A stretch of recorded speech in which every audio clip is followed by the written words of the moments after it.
Now, it is worth pointing out that Chad, under Deby in the past couple of years, had played an important role in counter-terrorism operations, sometimes working with French forces in the region. And let's talk about that in more detail now. Our international affairs editor, Armen Georgian, is with me. Armen, give us your initial thoughts on the impact that Deby's death may have on that fight in the wider Sahel region. Well, as your previous guest was saying, this doesn't necessarily lead to some kind of broader destabilization. As you said, Nadia, Chad's borders are going to be closed temporarily.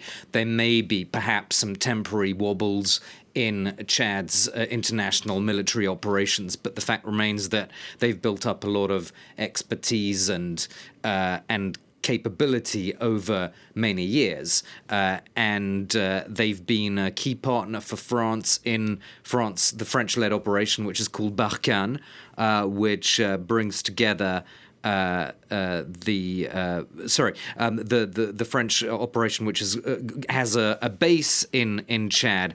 What you're seeing a map of there is the G5 Sahel group, which brings together Chad, Niger, Mali, Mauritania, and Burkina Faso. The Chadian military forces are considered to be among the best, if not the best, in that G5 format. And just in February, Idriss Deby said that Chad was going to send an extra 1,200 soldiers to in a sense, the most difficult spot in this whole fight against terrorism, which is the Three Frontiers Zone, as it's called, where the borders of Mali, Niger, and Burkina Faso meet. And certainly Chadian input is going to be crucial there, because this is where hardly a day goes by without an attack, without improvised explosive devices, attacks on the civilian population as well. So certainly for the other members of the G5 and for Operation Barkhane, Chad is not in Operation Barkhane, but because, of course, there is this French military involvement through the base in Chad, France is looking to Chad as well to help try to stabilize that three borders area.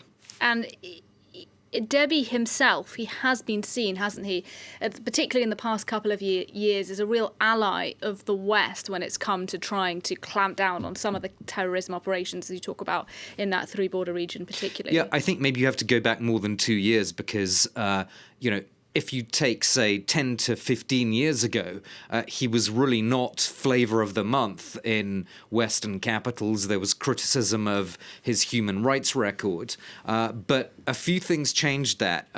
The fall of Muammar Gaddafi in Libya, Deby warned Western capitals about the knock-on effects of that, and many of things he said proved to be correct.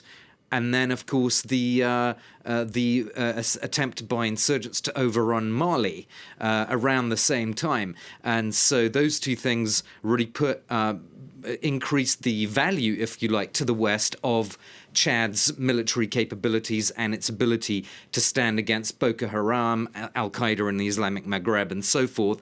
And as that capacity increased, as Chad showed its usefulness, if you will, to the West, so the criticism of human rights decreased.